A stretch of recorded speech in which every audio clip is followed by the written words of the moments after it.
Do you wanna know? Salam jas merah. Berjumpa kembali dengan saya Pak Leo Siotang di pembelajaran sejarah di channel YouTube saya Memang Guru Sejarah.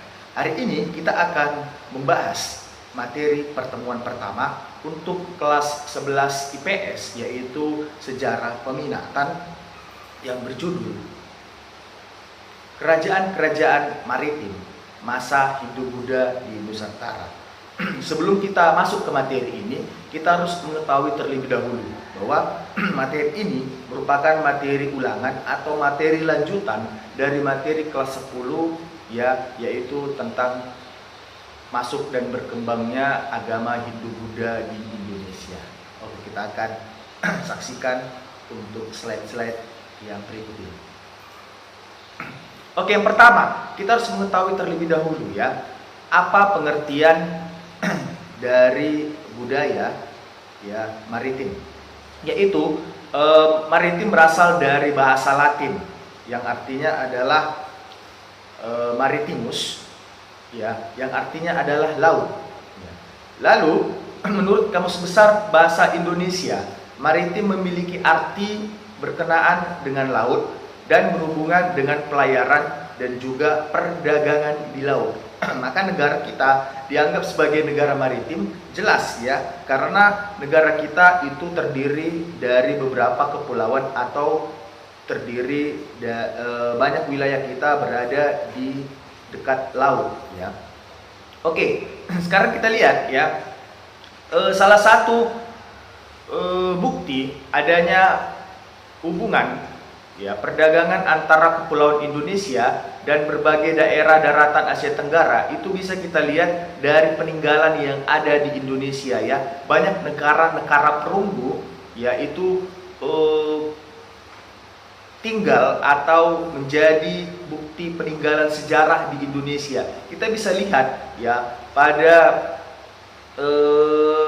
gambar yang ada di samping bahwa ada negara yang menjadi peninggalan di Indonesia. Ada negara Heger, lalu juga satu lagi ada negara Tipe Pejeng.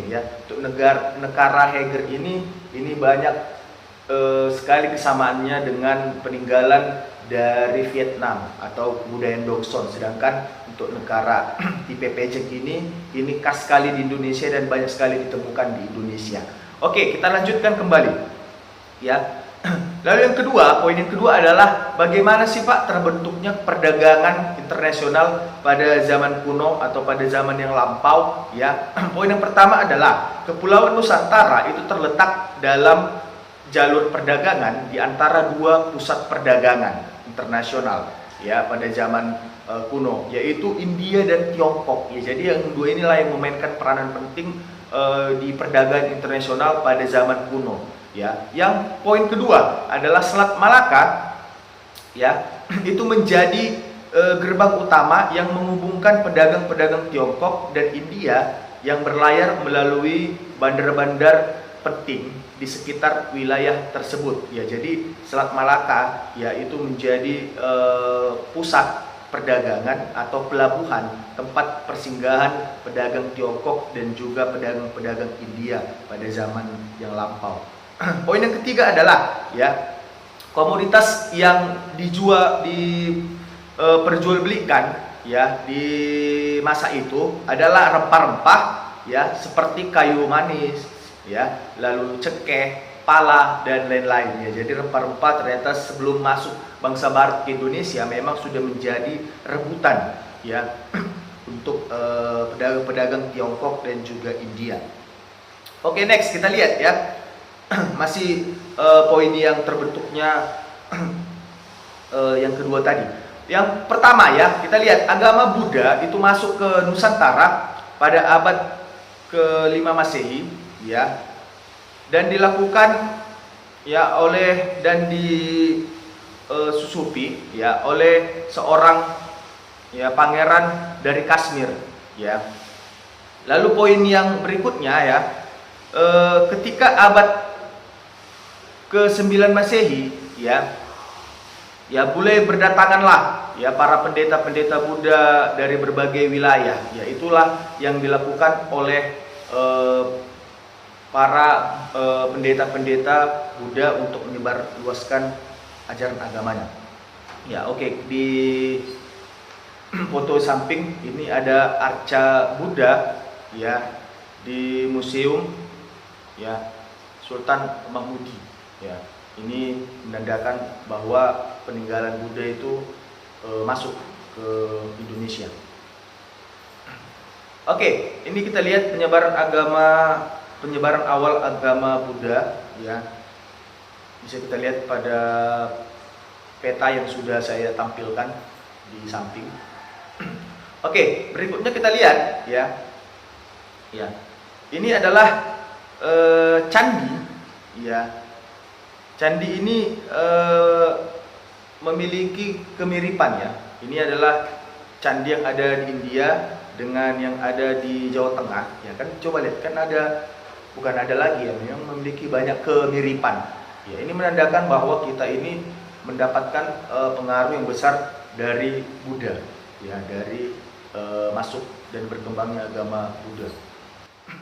Selanjutnya adalah poin yang ketiga. Poin yang ketiga adalah bagaimana teori-teori masuk dan berkembangnya agama dan kebudayaan Hindu-Buddha di Indonesia. Ya, kalau materi kelas 10 kemarin, ya kita itu hanya membahas tentang teori-teori ya, lalu membahas tentang kasta-kasta. Namun di sejarah peminatan ini di kelas 11 kita akan membahas tentang tokoh-tokoh yang mendukung dari teori-teori tersebut. Ya, yang pertama ada Sissyburg, lalu J.L. Mons, lalu juga Majumdar mengatakan bahwa kaum ksatria lah ya yang berperan penting ya dalam munculnya kerajaan-kerajaan Hindu di Nusantara. Berarti mereka ini adalah tokoh-tokoh yang mendukung atau yang menguatkan teori dari ksatria. Ya. Lalu selanjutnya ya di sebelahnya itu Sissyburg ya dalam hipotesisnya mengatakan bahwa peran besar golongan kaum ksatria dapat terlihat ya dari karya kesusastraan ya yang banyak menyebutkan bahwa kedatangan pangeran-pangeran dari India ya. Maksudnya pangeran-pangeran ini kemarin ditanyakan oleh ada anak kami yang bertanya, itu pangeran dimaksud itu adalah orang-orang ya yang dari India itu ksatria yang mengalami kekalahan perang ya. Karena mereka mengalami kekalahan perang, maka mereka berusaha untuk mencari sebuah koloni yang baru. Oke, menurut J.L. Mons mengatakan bahwa peran besar kaum ksatria ya setelah mengkaji sejarah yang terjadi di India dan munculnya ya dinasti di Jawa. Berarti berkaitan dengan yang saya sampaikan di atas barusan, bahwa karena mereka kalah maka mereka mencari tempat baru atau mencari koloni yang baru ya. Sedangkan kalau menurut Majumdar mengatakan bahwa prajurit India ya itu mendirikan koloni baru ya di Asia Tenggara termasuk di Nusantara. Maka makin dikuatkan oleh tokoh yang terakhir yaitu Majumdar mengatakan bahwa mereka mendirikan koloni di Asia Tenggara, tepatnya di Nusantara atau tepatnya di Indonesia, seperti itu ya. Oke. Berikutnya hipotesis yang agak berbeda ya dikemukakan oleh Van Leur dan juga Van den Bosch ya, yang mengatakan bahwa ya orang-orang dari Nusantara sendirilah yang belajar, atau ini disebut dengan teori arus balik ya, mengatakan bahwa orang Indonesia sendirilah yang mengembangkan ajaran agama Hindu ya. Kenapa? Karena mereka mengatakan bahwa tidak mungkin Brahmana, tidak mungkin ksatria, maka mereka mengatakan orang Indonesia lah yang pergi ke India untuk belajar lalu menyebarkan kembali ajaran agama Hindu ke Indonesia ya, seperti itu. Oke, sekarang kita masuk ke topik utamanya, yaitu adalah kerajaan-kerajaan Hindu di Indonesia ya. Yang pertama adalah Kerajaan Kutai ya. kerajaan Kutai ya, kita akan bagi nanti menjadi 4 ya. 4 aspek. Yang pertama adalah sistem pemerintahan ya. Sistem pemerintahan yang pertama adalah Raja Kudungga adalah raja pertama dari kerajaan Kutai ya. Yang kedua ya, Asmawarman ya adalah putra dari Kudungga, itu terbukti dari prasasti Yupa ya, yang melambangkan ya bahwa Asmawarman itu pernah menjadi seorang raja yang cukup cakap dan cukup kuat ya. Cakap maksudnya di sini bukan ganteng ya, itu cakep ya. Maksudnya cakap itu adalah gagah dan juga kuat ya. Lalu setelah Asmawarman dilanjutkanlah Raja Mulawarman. Ya, Raja Mulawarman adalah putra dari Raja Asmawarman ya, pada kerajaan Kutai. Dan pada masa Raja Mulawarman inilah kerajaan Kutai itu mengalami yang namanya puncak kejayaan ya. Oke, kita masuk ke sistem perekonomiannya ya. Bagaimana sih sistem perekonomian pada masa kerajaan Kutai ya? Kita lihat yang pertama ya, letak geografis kerajaan Kutai ya, yang berada pada jalur perdagangan antara Tiongkok dan India. Jadi kerajaan Kutai ini posisinya itu sangat seksi ya, yang membuat ya dia itu menjadi tempat persinggahan dari pedagang-pedagang Tiongkok dan juga pedagang India ya. Oke, selanjutnya prasasti Yupa yang mengatakan bahwa Raja Mulawarman pernah memberikan hartanya atau memberikan bantuan atau memberikan sedekah ya berupa 20.000 ekor sapi kepada kaum Brahmana. Ya, ini yang sangat sensasional sekali ya. Dia memberikan bantuan kepada kaum Brahmana 20.000 ekor sapi. Bukan ekornya aja ya, dengan badannya seperti itu ya. Ya, ini menandakan apa? Menandakan bahwa kerajaan Kutai di masa kepemimpinan Raja Mulawarman sudah mengalami yang namanya kemakmuran. Makanya mereka sampai bisa sumbang 20.000 ekor sapi. Ya kan, seperti itu. Coba kalau masih rakyatnya miskin, pasti rakyatnya akan memberontak. Apa-apaan ini? Ya, Brahmana dibantu, kami tidak. Berarti karena rakyatnya ya itu sudah sejahtera, maka ya Mulawarman memberikan bantuan kepada kaum Brahmana seperti itu. Oke. Next, kita lihat kehidupan sosial budaya pada kerajaan Kutai. Ya, masyarakat Kutai adalah masyarakat yang menjaga akar tradisi budaya nenek moyangnya ya. Lalu yang berikutnya, mereka menjunjung tinggi ya keagamaan dalam kehidupan kebudayaannya. Lalu yang ketiga, masyarakat di Kutai ya sangat respon terhadap perubahan-perubahan ya dan kemajuan dari budaya ya.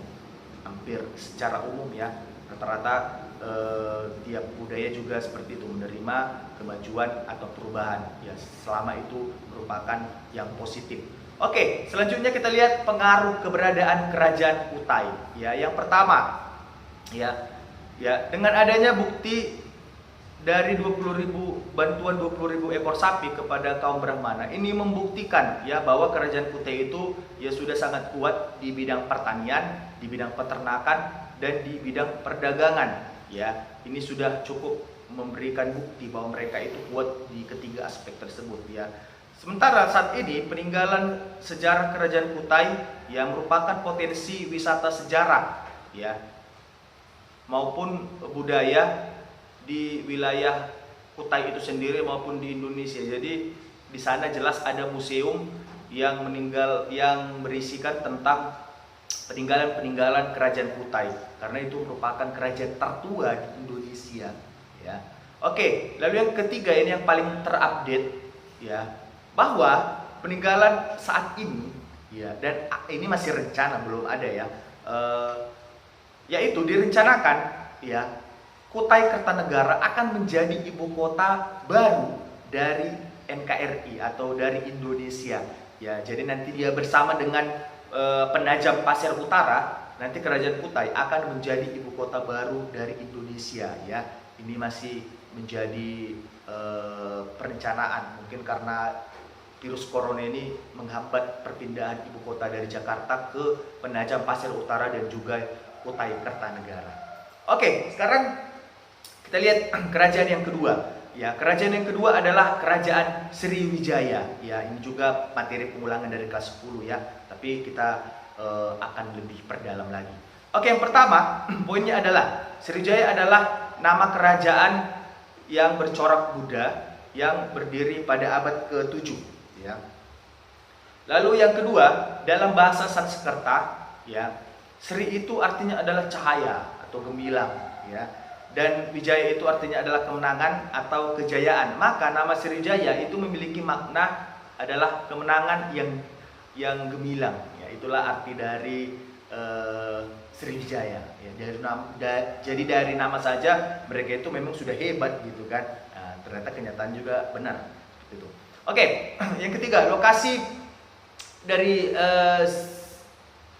Sriwijaya ini ya itu sangat strategis ya, yaitu berada di daerah sekitar pertemuan Sungai Musi ya, dan juga Sungai Musi dari Ogan ya. Jadi mereka ini sangat seksi sekali untuk dikunjungi oleh para pedagang-pedagang ya.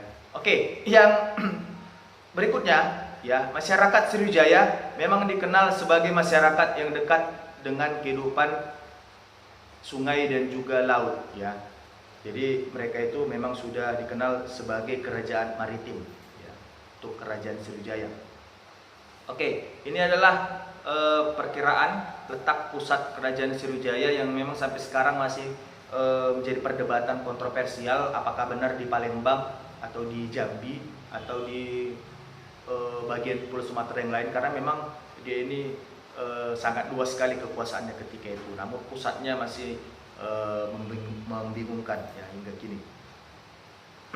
Oke, lalu kita lihat ya, ada beberapa faktor yang melatar belakangi kerajaan Sriwijaya itu menjadi kerajaan yang luar biasa atau menjadi kerajaan yang hebat ya. Oke, yang pertama yaitu letak geografis ya. Pelabuhannya itu sangat cocok sebagai tempat ya persinggahan dari kapal-kapal dagang, terutama kapal-kapal dari Tiongkok dan India ya. Lalu yang kedua, pelabuhan ini menjadi pusat perdagangan ya, pusat perdagangan barter yang dilakukan oleh para pedagang dari India dan juga Tiongkok ya. Lagi-lagi karena tempat persinggahan yang membuat kerajaan Sriwijaya itu menjadi kerajaan yang maju. Lalu yang ya, yang berikutnya menjadi pusat perdagangan ya dari barang-barang lokal yang akan dikirim ke Tiongkok ya. Jadi semua berhubungan dengan perdagangan ya. Oke, selanjutnya menurut catatan Ising ya, bahwa dia menyebutkan di Sriwijaya itu terdapat 1000 orang Buddha. Jadi dari catatan perjalanan Ising mengatakan bahwa biksu itu banyak berdatangan ke kerajaan Sriwijaya ya. Para biksu itu hendak menempuh pendidikan di Sriwijaya terlebih dahulu ya. Berarti mereka ini datang untuk belajar ya. Itu menandakan bahwa kerajaan Sriwijaya itu merupakan salah satu pusat dari persebaran agama Buddha di Indonesia ya. Mungkin ya sudah ada biksu yang terlebih dahulu datang, lalu dia menetap di Sriwijaya, lalu didengar oleh orang-orang dari India mengatakan bahwa ada biksu hebat di Sriwijaya, maka mereka berdatangan untuk belajar agama Buddha di Sriwijaya. Seperti itulah kira-kira. Oke, selanjutnya kita lihat, ternyata ada masa kejayaan, ternyata ada juga masa berakhirnya. Seperti itu kan, ada awal maka ada akhir, ada pertemuan pasti akan ada perpisahan. Begitu juga dengan kerajaan Sriwijaya ya, mereka juga akhirnya mengalami yang namanya keruntuhan.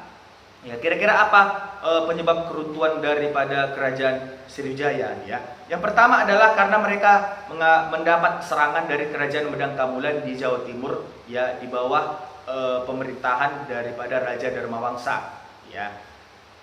Ini menyebabkan mereka mulailah mengalami kegoncangan sedikit, tapi sedikit ya, belum puncaknya ya. Yang kedua, negara-negara yang pernah ditaklukkan satu persatu ya, itu melepaskan diri dari kekuasaan Sriwijaya yang mengakibatkan kemunduran ekonomi dan juga perdagangan. Ya, jadi karena serangan Medang Kamulan mereka melemah ya. Lalu negara-negara bagian mereka yang awalnya menjadi bagian dari kerajaan Sriwijaya itu memiliki power untuk melepaskan diri dari kerajaan Sriwijaya untuk mendirikan kerajaan induk sendiri yang lepas dari pengaruh atau genggaman daripada kerajaan Sriwijaya, seperti itu ya. Oke, yang ketiga, ya terdesak oleh kerajaan Thailand ya yang ingin mengembangkan kekuasaannya sampai ke Semenanjung Malaya ya. Jadi ini seperti dibombardir kerajaan Sriwijaya setelah Medang Kamulan datang. Lalu mereka juga di dalam wilayah mereka sendiri itu mereka melepaskan diri daerah kekuasaannya, lalu masuk lagi kerajaan Thailand ya kan. Oke, berikutnya ada serangan dari Majapahit 1477 yang berhasil menaklukkan Sriwijaya ya, dan disitulah berakhir kekuasaan daripada Sriwijaya. Ini sebenarnya ada 5 ya, nanti boleh dibuka materi kelas 10. Itu ada satu lagi adalah serangan dari Kola Mandala ya, nanti boleh dilengkapi ya. Maka berakhirlah kerajaan daripada Sriwijaya, puncaknya adalah serangan dari kerajaan Majapahit ya.